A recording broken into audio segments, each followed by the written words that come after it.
Happy holidays! We're excited to announce that Gaslit Nation is co-hosting a phone bank for Georgia with our friends at Indivisible. You can join us on January 4th from 4 p.m. to 6 p.m. Eastern to hang out on Zoom and make calls to Georgia voters. Until then, do all that you can to make calls, send texts, and donate what you can to John Ossoff and Reverend Raphael Warnock.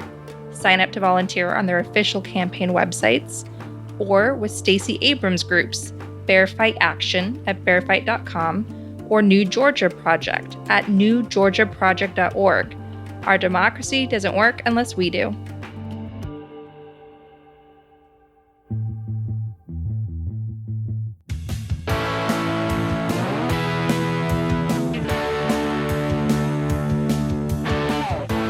Welcome to this very special episode of Gaslit Nation. We are speaking with the great Jennifer Taub, a legal scholar and advocate devoted to making complex business law topics engaging inside and out of the classroom. Her research and writing focuses on corporate governance, banking, and financial market regulation and white-collar crime. Similarly, her advocacy centers on follow the money matters, promoting transparency and opposing corruption.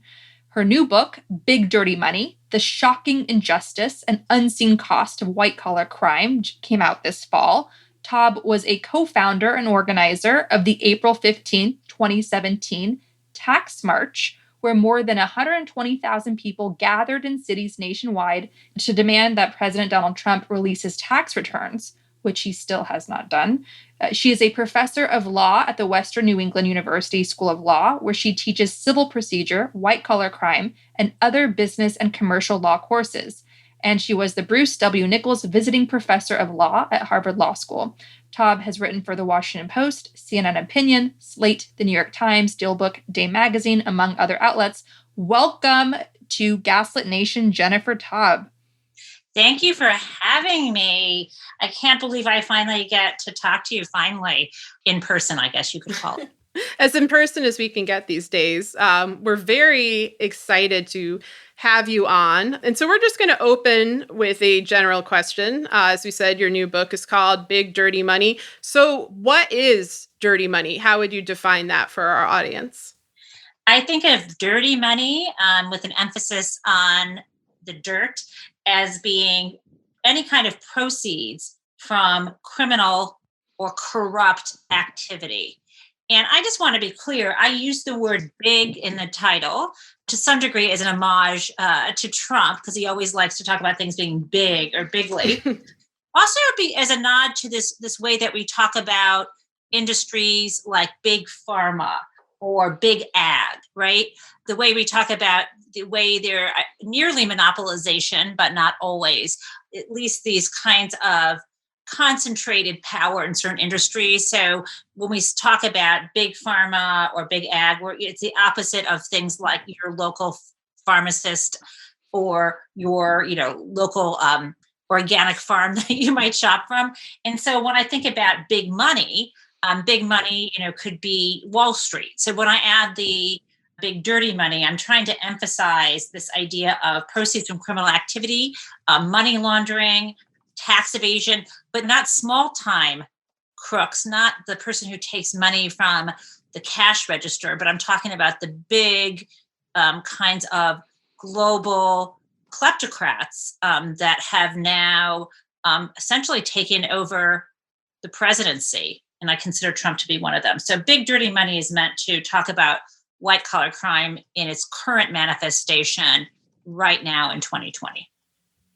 I was just thinking about how the phrase dark money has entered the vernacular in part because of Jane Mayer's book, in part because of things like Citizens United. How would you define dark money, and where is the intersection between dirty money, where, as you said, it emphasized proceeds from criminal activity and not small-time criminal activity either, and dark money? Oh, I love this question, and no one has asked me before, but if I had a whiteboard in front of me, I would draw you a circle. Imagine a big circle, and at the top of it, I labeled that dark money. And then I drew a circle not inside of it, but kind of overlapping, and I called that dirty money. So some dark money, because we don't know where it's coming from or how it's been sourced, some dark money is dirty money, is the proceeds from criminal activity, right? And dark money, when we refer to dark money, we mean mostly, and I think what Jane Mayer meant in her book is money that you don't know the source of, that's getting into the political system, both in terms of electoral politics and lobbying, right?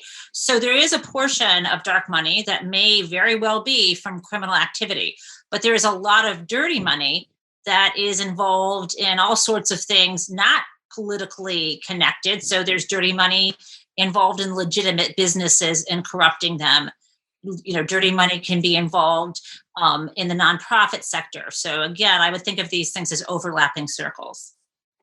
Out of curiosity, have you read Mueller's Iron Triangles speech from 2011, The Evolving Organized Crime Threat? Because what you're saying reminds me a lot of what was in that speech, the warning that it gave to the nation, that they are overlapping circles, that, over time, those lines between organized crime and white collar crime have blurred, and they have also infiltrated our institutions. I was just curious if you had any thoughts on that speech, and also on why nobody did anything with the results of that analysis. Talk about taking notes. I mean, who's taking notes for me to tell me I need to read that now? So thank you. I think that was Sarah. That was me, yeah. And what you just said to me about this overlap is something I've been thinking so much about ever since I read Tom Burgess's new book, Kleptopia. I don't know if you have read that. I did a review of it for the Washington Post. He's a reporter for the FT in England. It's really a tremendous book. But what he talks about in this book, he references a Jewish writer who escaped Austria or Nazi Germany and came to the US, who talked about this thing called the dual state. His last name was Frankel. Mm-hmm. And this idea of the dual state, I think, captures what you're talking about and what we've all been thinking about. And this dual state is this idea that when you have a corrupt system or a corrupt leader, and this is obviously Ernst Frankel was writing about Nazi state, right? That you have the normative state, which is the part of the government and the rules that everyone has to follow so that, the trains keep running on time and contracts are enforced and currency still has value. So that's like the normative state. And there's something else called the prerogative state, where people who have power don't have to follow the rules and can siphon and cheat and kill and all the things they do. And that this dual state, that these two things, the normative state and the prerogative state, they're not parallel to each other, but the prerogative state controls the normative state. And I've been thinking so much about that. And so I want to actually read his work and also obviously now read this speech that you've talked about.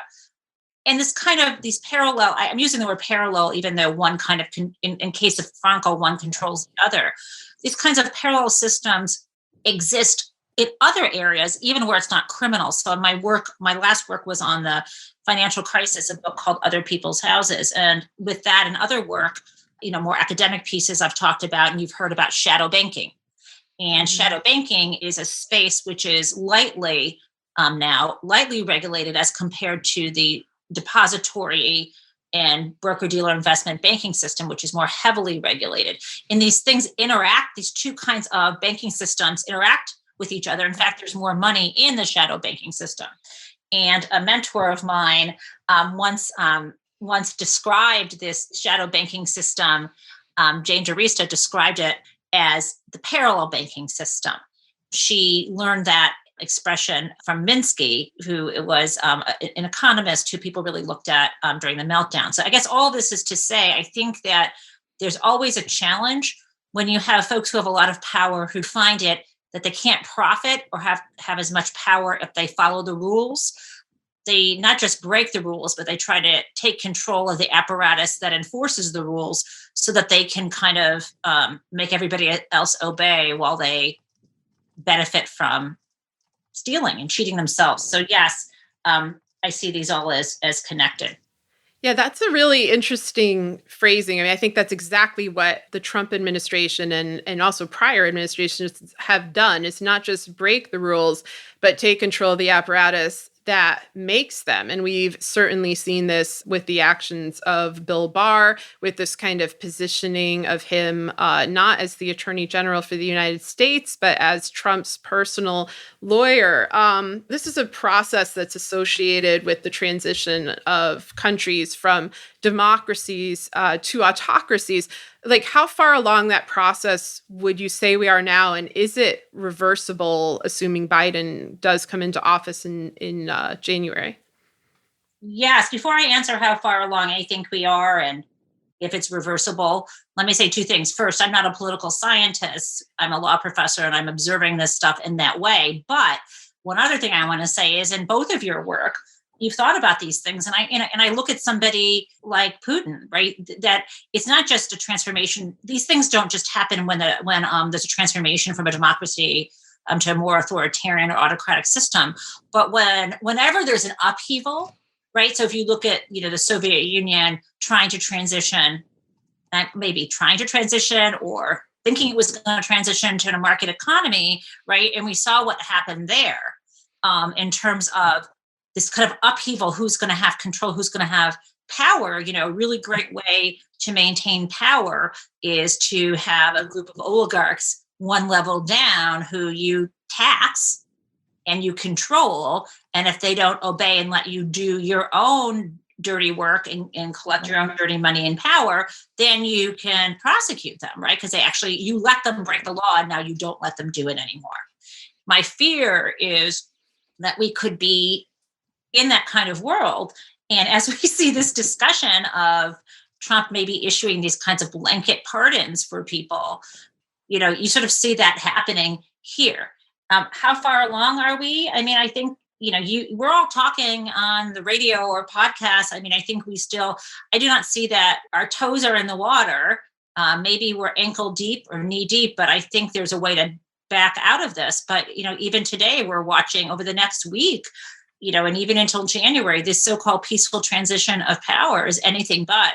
I mean, I think the Republican Party, for the most part, is utterly captured right now by a kleptocrat, a very dangerous authoritarian kleptocrat type person with deep ties, as we know, to Putin and to and great admiration for other strong men leaders who steal and punish in the way we've talked about. So, I don't know what things look like 5-10 years from now, but the problem is, and so I'm running on here, I mean, the problem is Trump didn't come from nowhere, right? And there's someone like him was only able to rise to power because our system before him let people like him get a pass. And people who are wealthy, white, and well-connected get second, third, and infinite chances. And something, that I want to emphasize here is I firmly believe that if Donald Trump had been accountable or held accountable for the many offenses that he committed prior to running for office, I think he would have spent time in federal prison instead of the Oval Office. Wow. So I want to read from the Mueller Iron Triangle speech because your book is essentially the cliff notes for so much of what Mueller is warning us about. It's weird. It's like this corporate mafia in the US where corporations can get away with poisoning their own workers, poisoning the public, and you can't sue them. You can't hold them accountable, or they get away with a slap on the wrist. And then you have the drug dealers of the opioid crisis, the Sackler family, getting off with a slap on the wrist and so forth. So while there is this sort of 21st century Russian mafia that depends on fancy law firms and fancy accounting firms to launder their money and spread their wealth and influence, we in America have also this corporate mafia that acts above the law. But just to sort of illustrate the core of this we're up against, I am going to read from the Mueller Iron Triangle speech so our audience can get a taste of that, and then go read your book for the big in-depth look at all of this and how it works. And you name names as well throughout your book, which is so gratifying because at least that provides a feeling of accountability, just an independent record, which is just so essential to preserve and stay vigilant of, and hopefully use that to create some sort of meaningful legislation soon, some reckoning. So I'm going to read from the speech now. We are investigating groups in Asia, Eastern Europe, West Africa, and the Middle East, and we are seeing cross-pollination between groups that historically have not worked together. criminals who may never meet, but who share one thing in common: greed. They may be former members of nation-state governments, security services, or the military. These individuals know who and what to target and how best to do it. They are capitalists and entrepreneurs, but they are also master criminals who move easily between the licit and illicit worlds. And in some cases, these organizations are as forward-leaning as Fortune 500 companies. And it goes on to say, this is not The Sopranos. This is Mueller talking, by the way. This is not The Sopranos, with 6 guys sitting in a diner, shaking down a local business owner for $50 a week. These criminal enterprises are making billions of dollars from human trafficking, healthcare fraud, computer intrusions, and copyright infringement. They are cornering the market on natural gas, oil, and precious metals, and selling to the highest bidder. These crimes are not easily categorized, nor can the damage, the dollar loss, or the ripple effects be easily calculated. It is much like a Venn diagram, where one crime intersects with another in different jurisdictions and with different groups. Wow. I'm going to add that to the paperback. Thank you. It's your book. I mean, you go in and you name the names of who Mueller is talking about. Yeah, I mean, it's great. It's interesting. I had never read that, but I suppose, if you open your eyes and look around, you don't need to be the former director of the FBI or later a special counsel to see the world as it is. But as you said, Sarah, like, why? I think we know the answer, but let's pose the question: why doesn't this get more attention? Well, it was a weird thing. I mean, I excerpted this speech in my book as well, because my question was, this is from 2011, and now in 2020, and as well as in 2016, we were already living in the repercussions of what Mueller described. His predictions had all come true because they weren't really predictions. They were just descriptions of an ongoing crisis that was getting worse and worse and worse. But he, unlike us, was in a position to remedy it. First as the FBI director, then as the special counsel. And we've seen this, throughout the justice system. It's not like Mueller was some obscure guy ranting on his blog. Like, he gave this big speech that plenty of people heard. And there's just seems to be this refusal to act on it. And even in many cases, to acknowledge that these conditions exist. I was just wondering if you had comments on that, both the lack of action and whether in your experience, as someone who documents this, whether you get people kind of, shrugging it off, like, oh, well, that's just capitalism, or that's just America, or that's just the way things are. What are you going to do about it? Like, our question on Gaslit Nation has always been, well, yes, what are you going to do about it? Because you do need to do something. I just love this. And, talking with the two of you, I mean, I know that we're just, hundreds of miles apart and we're, talking for a podcast and we're not in person, but like, I just feel so comfortable because I'm coming up with new metaphors, just thinking about this. So Andrea, in response, the way I look at it is this: it's almost like removing a tumor. Like, how you hear sometimes a poor pet has a tumor, but it's too close to their heart or too close to some sort of nerves, and you really can't do the surgery because it's too entangled. Are you with me? Yeah. Mm-hmm. That's my metaphor, because how do I put this the right way? Like, I teach corporations, right? I like markets that are regulated. I do like the idea, some aspects of capitalism and business enterprises where they can organize labor similar to the way that labor unions organize labor, organize intellectual property, and help create things that we love, things that we need, things that enrich our lives. There's no question. And so at the same time that I have a critique of pieces of big pharma, like the Sacklers and the others who participated in getting hundreds of thousands of people, not just addicted, but dying of just prescription opioid overdoses alone, I still want and believe we need really strong big pharma. Think about today. We have Pfizer giving the very first vaccines for COVID-19 over in the UK, and we're celebrating that. And we're trusting that process. So all of us contain, I think, in our minds an understanding that we want functioning businesses.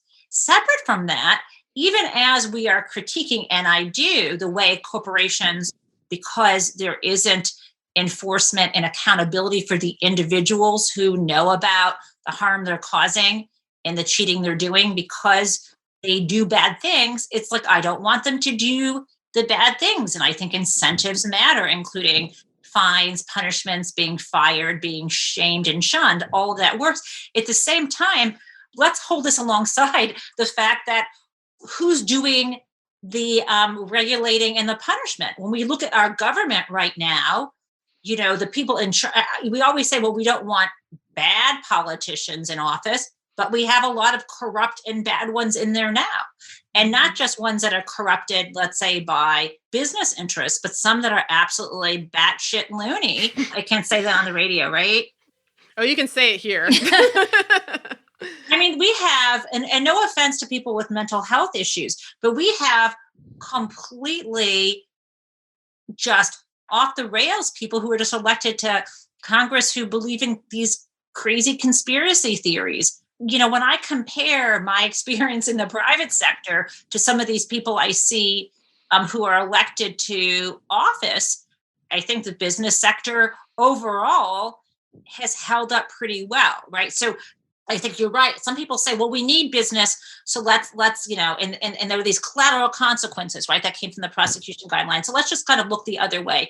And that's not my attitude. My attitude is kind of like the metaphor I more often use, and the sort of this tumor that's entangled. My attitude is more like, if you live in a house or an apartment, you need to constantly make sure it's repaired and cleaned, and you don't burn it down because there's a mess in the kitchen. Right. But you can't also not let it get overrun and the roof can't fall in. And so, we need a system where we have honest, good people who aren't captured, making sure those with the most power are held accountable when they cheat and harm customers, suppliers, their employees, and so on. And so I guess what's hard is I think that sometimes we take an all or nothing approach, like the stance that all corporations are bad.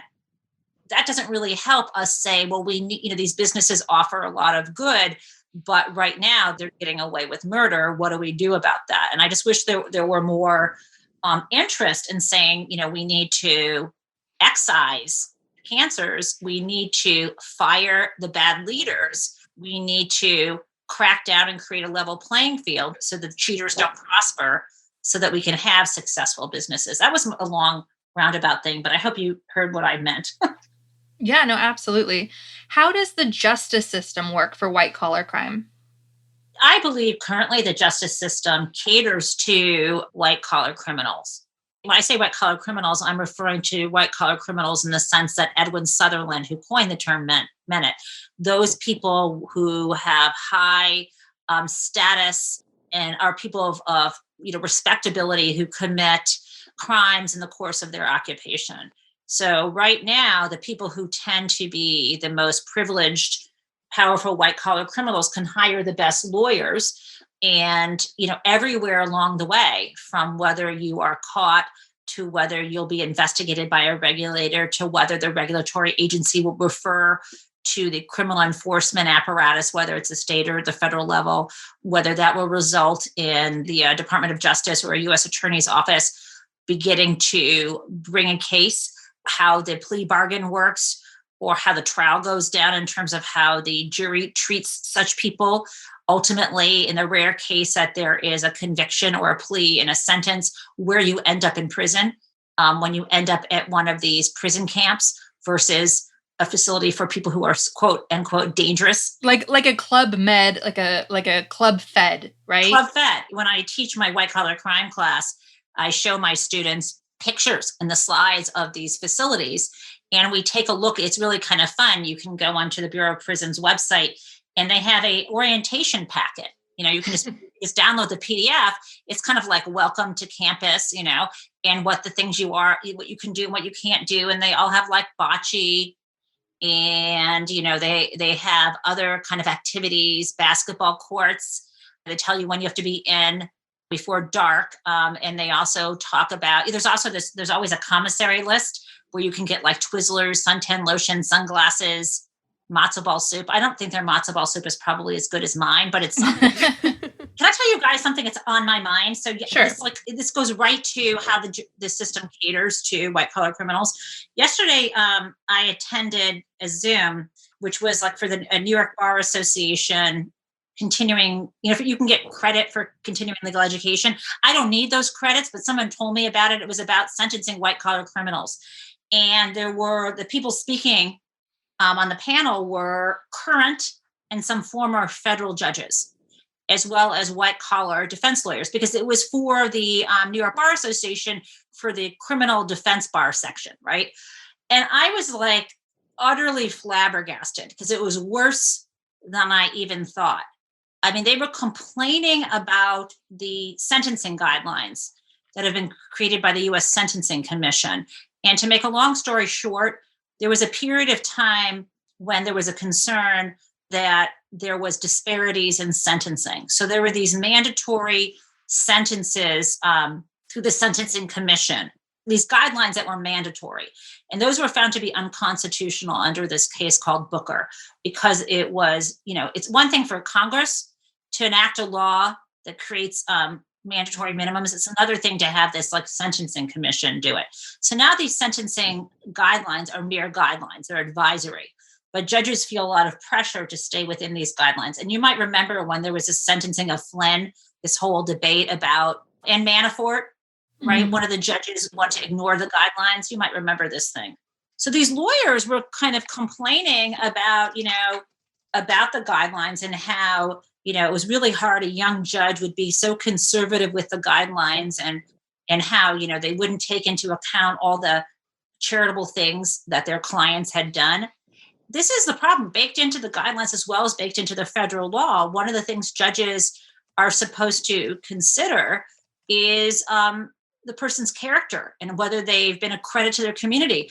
And this was like a how-to guide. It's what I've always been concerned about, that if you, and this is what Madoff did, if you are cheating and you are, it's really important to, give some money to all the good causes and the art museums and the music centers and some charity, and especially to do it, as these judges know, give some money away and not tell anyone about it. So when it comes time when you get caught, they can, people will write letters saying all the good things you did for the community. And that will really help with sentencing, and it's not fair to those who don't have the ability, the kind of people who are sentenced, who either where there are mandatory minimums built into the statute, even the white wealthy people who got their money through cheating and fraud and crime are much better off than someone who is not in that category, who maybe did a small time crime. They're going to spend a lot more time in prison, and a dangerous one, than the wealthy, because they can hire lawyers and they can give money away to charities to kind of, pave the way to a lighter sentence. I'm curious because you brought up Manafort, which is a case we were watching very closely, and his sentencing, which was much less than what was anticipated he was going to be given. He was given a relatively small sentence, and then notably, the judge referred to him as somebody who had led, quote, an otherwise blameless life. And Manafort doesn't quite fit the description of the kind of characters you were just describing right now. People like the Sacklers who plaster their names on art galleries or universities or try to put up this facade of charitability. I mean, he was a straight out mobster, a straight out gangster. I was just curious, what reason do you think he got off so light? And then I have other questions about him, but I'm just curious about that case. We've got like a slumber party of questions for you. So I hope you're wearing your comfortable jammies for this conversation. I thought we were going to be Zooming on camera. So I've got the makeup, a nice top. Well, I'm in my bathrobe, so that's not happening. Go on. So can we promise this, after the pandemic, when we're all vaccinated, can we find ourselves in the same city and do a slumber party? Sure. Yes, absolutely. White collar crime slumber party it will be. So what's really interesting, one thing to remember, and I'm sure you and your listeners remember this, Manafort had two different criminal cases against him. And it was only one of the judges who went particularly lightly. It was Judge T.S. Ellis. It is astonishing, except it's something that was recognizable. So when I heard T.S. Ellis say that Manafort had lived an otherwise blameless life and earned the admiration of a number of people, this is exactly how it always goes down. What Ellis also said, though, is he said that the guidelines range was, quote, totally out of whack, end quote. And he was comparing that to the light sentences for other white collar criminals, right? So instead of like the rent's too high all over, right? Or instead of all the sentences are too easy, the judges actually look at other sentences. And in fact, in the event I attended yesterday, they said one thing you should do when you're talking about sentencing with the judge is give them a spreadsheet of all the similar crimes that went either unpunished or with low prison sentences, right? So if you have a system that is increasingly being very charitable to certain kinds of white collar criminals, that helps a judge justify departing substantially from the guidelines. What's also interesting is what the judge ignored. So, right, he said he lived an otherwise blameless life, but Virginia Heffernan, the columnist, and I'm quoting from my book, she said, quote, Manafort has been known for more than 40 years as a member of the torturer's lobby, end quote. Heffernan also said, quote, Manafort amassed millions by essentially deflecting criticism of his brutal clients and opulently enabling them, right? On top of that, even though he was sentenced, they let him out. The Bureau of Prison released him in May, letting him serve out the remainder of his 7.5-year sentence for both cases combined in home confinement.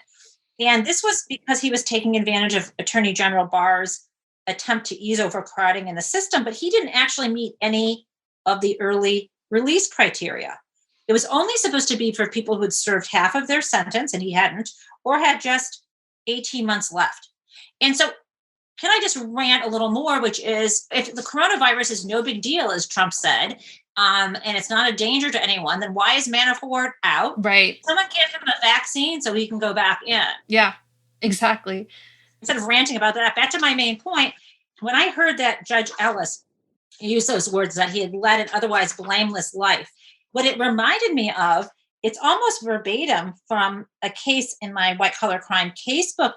And back in 1976, there was a guy named Bernard Bergman who'd been caught in a $2.5 million Medicare and tax fraud scheme involving nursing homes. He pleaded guilty to two related charges, but he never admitted any wrongdoing. And the laws he violated at the time, this was before the guidelines, allowed 8 years in prison. That's what would have been permitted. But the judge gave him just a 4-month sentence. And he said the prosecutor was quite upset and did press conference and said, this seems like special justice for the privileged. But what's amazing, the judge said that he thought his 4-month sentence was stern.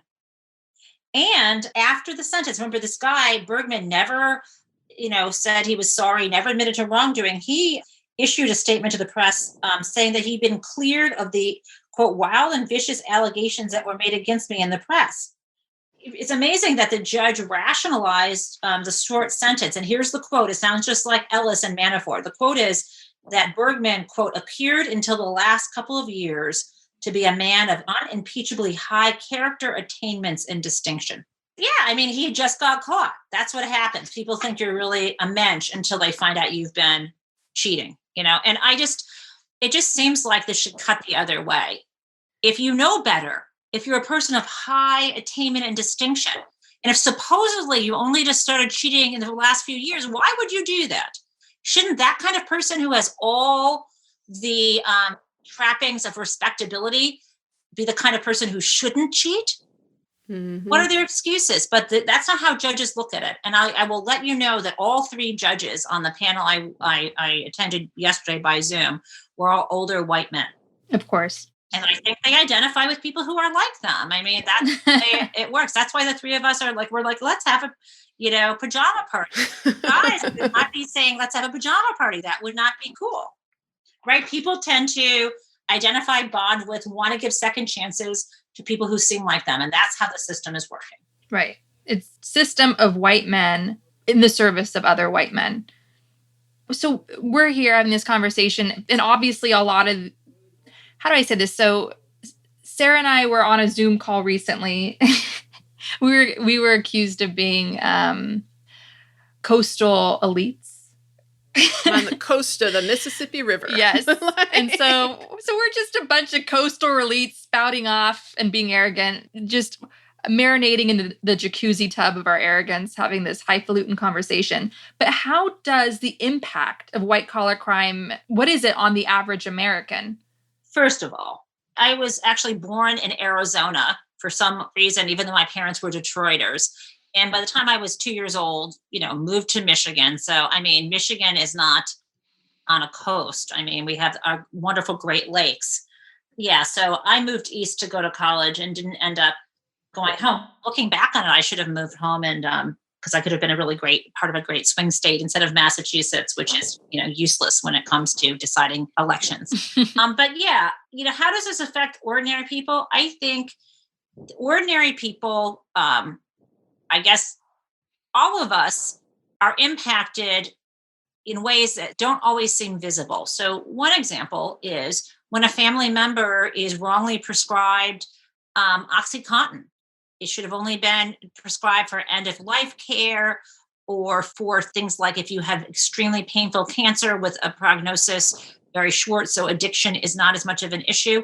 If you had a family member who was prescribed OxyContin because they were having dental surgery or had chronic back pain and then became addicted, and then all the emotional weight and pain of that, which what happens to you and your family and extended family, up to and including their deaths. All of that affects us. And that was white collar crime. To be clear, the Sacklers are repeat offenders, and so is Purdue Pharma. They pleaded guilty back in 2007 and again now. And yet they kept going, and their family benefit literally on the deaths of, and not just their company, on the deaths of hundreds of thousands of people.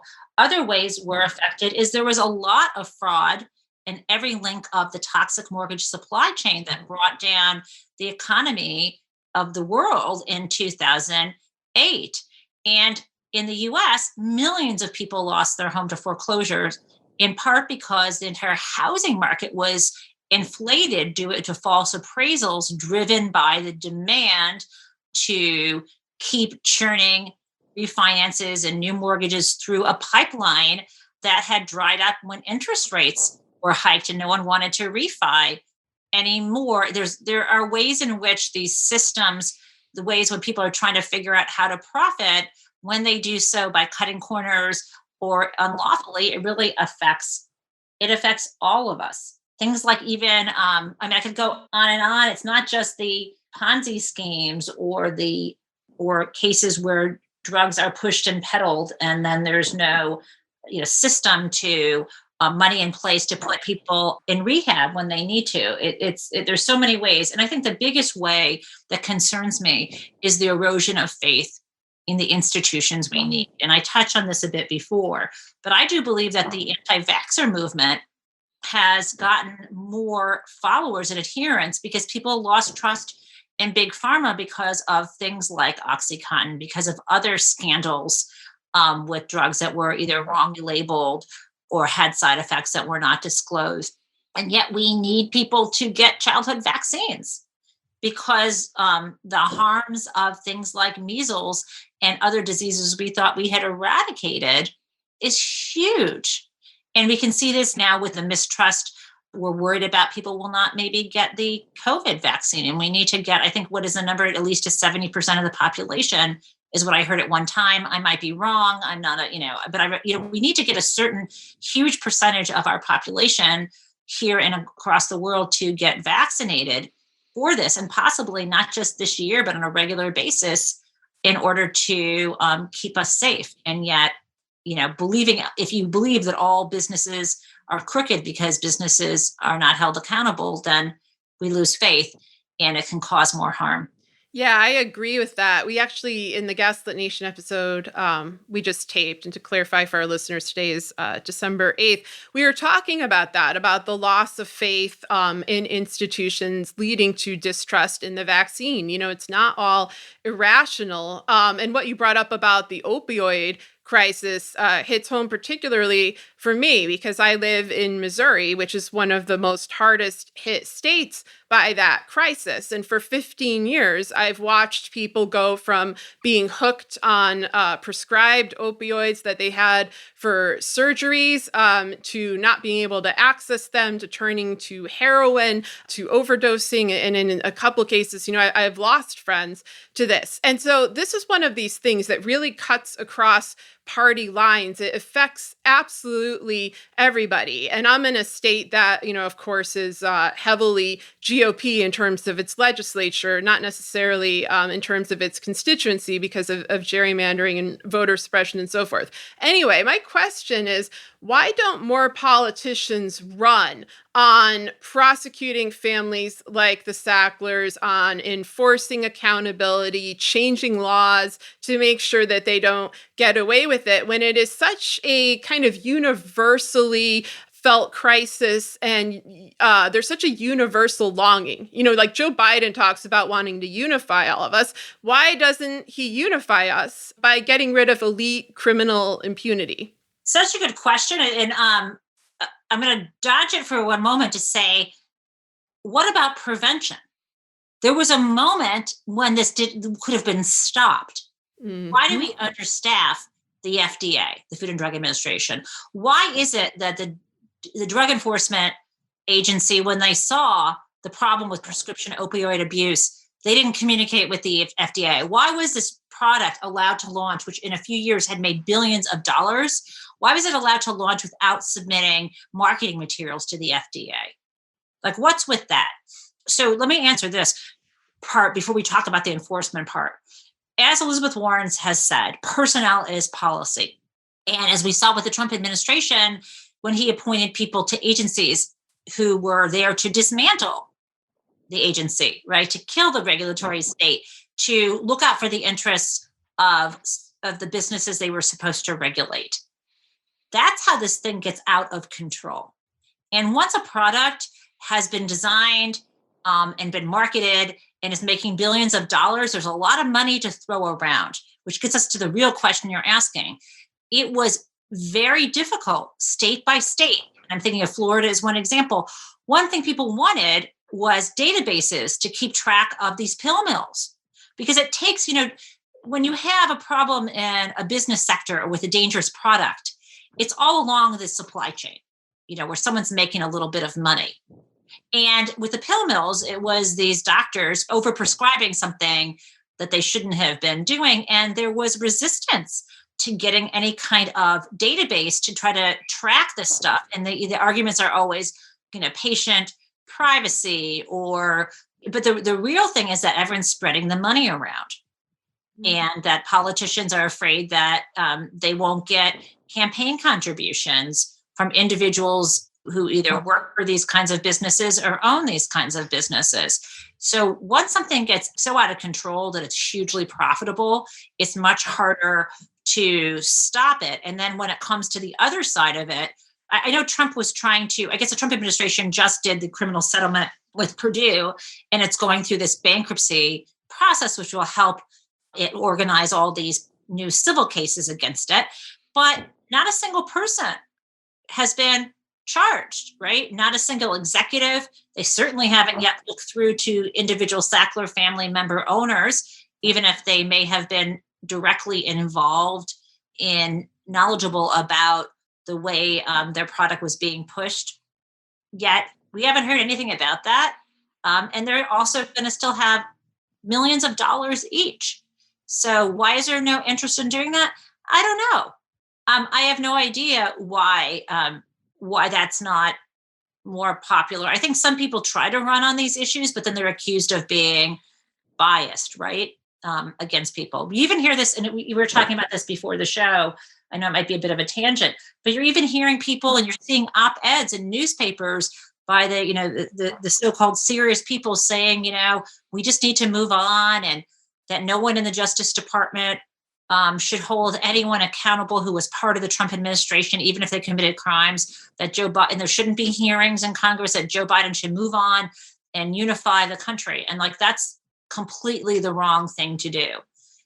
Where populist anger comes from is this idea that some people can break the law and are above the law, and the rest of us are victims of that, and no one cares about the rest of us. And I think it's a huge mistake to take that path. But as you see, if we're not even willing to prosecute people who weren't part of the Trump administration who may have been involved in criminal activity, then it's going to be even harder to go after former politicians when they have so many supporters. So obviously a big scary facet of all this is the normalization. And you see, as you mentioned, like a whole political party behind a lot of this corruption, with Kelly Loeffler calling it the American dream in the recent Georgia debate. And Kelly Loeffler, of course, is accused of insider trading, having dumped a bunch of stock after she received information on the COVID pandemic and how bad it was going to be. In terms of this normalization that we're up against, what are some ways that the American public is being gaslit when it comes to white-collar crime? Wow. That's such a good question. When I think about gaslighting, I think about it as an information campaign, right? To distort the way we think about things and to make people paranoid to think what you're seeing isn't happening right in front of you. And the way I see it is I think we know enough. There was a time when I looked at Brandeis quite a bit more, and in particular, his work and his comments about sunlight being the best disinfectant, electric light being strong, good policeman, that idea of transparency. And I think transparency is necessary, but not sufficient. Most people know about white collar crime. I don't think it's at this point a matter of gaslighting. I think right now it's purely about power. And so I think more today about Frederick Douglass, about, power never gives up anything. What is his expression? Without a demand. And so I think it's about making the demand and saying enough is enough. I think there is, we need more people to speak up and say they want accountability. There just seems to be resistance among people in power to take on tough fights. And I think they need to. And even you cannot obviously prosecute every single white collar criminal out there. But I think the idea that this pattern of entering into these deferred prosecution agreements or non-prosecution agreements with corporations and then not holding their executives accountable, not even getting them to step down from their roles, often it's ridiculous. And I think the public sees it, but feels helpless. And I think my goal would be to get people riled up, angry enough to make those demands.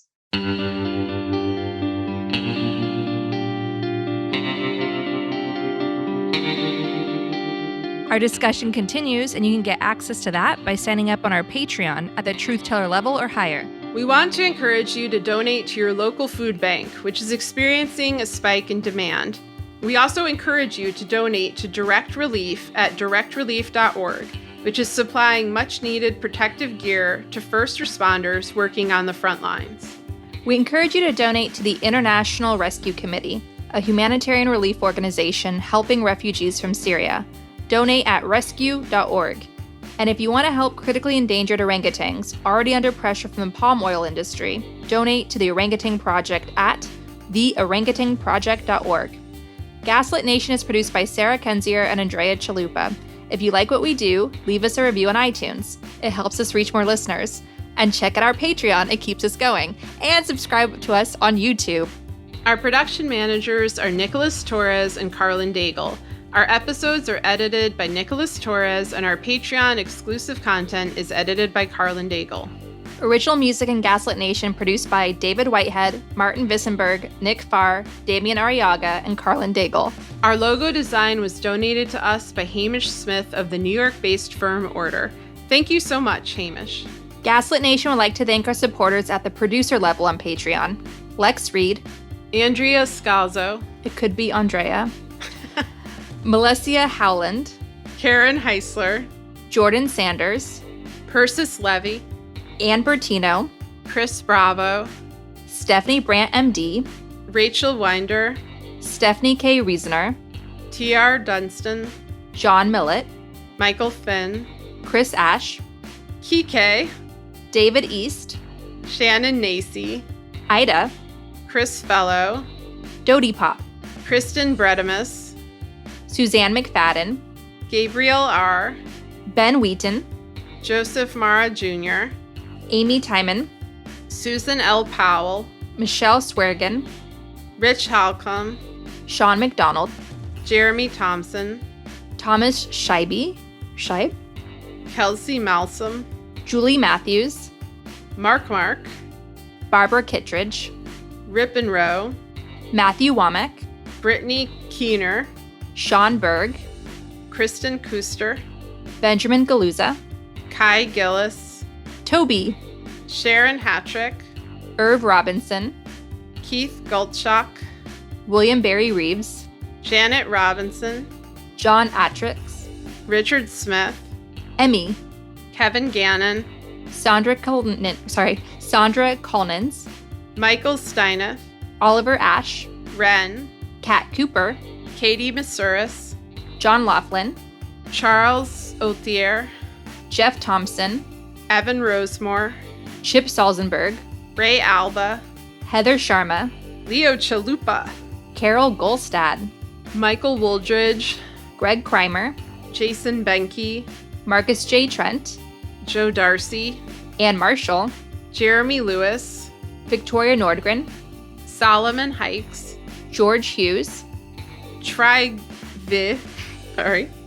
Morgan, D.L. Singfield, Matt Perez, Nicole Spear, Kelly Ranson, Brian Tajudin, Gustav Halsby, Christy Vitale, Adam Levine, Maureen Murphy, Michelle Dash, Jens Eilstrup Rasmussen, Zachary Lemon, Dorothy Kamerick, Victoria Olson, Alabama, Jason Rita, Nathan Tatro, Margaret Moe, Rich Craw, Alan Liu, Brian Collins, Lisa LaFlame, Jason Bainbridge, Catherine Anderson Carina, Lawrence Graham, Mike Tripico, Diana Gallagher, John Ripley, Ethan Mann, Jennifer Slavic, Rhonda White, Piet Yitzma, David Porter, Kate Cotton, Leah Campbell, Lorraine W. Todd, Lynn Schneider, Kevin M. Garnett, Jared Lombardo, Karen Humphreys, Ann Marshall,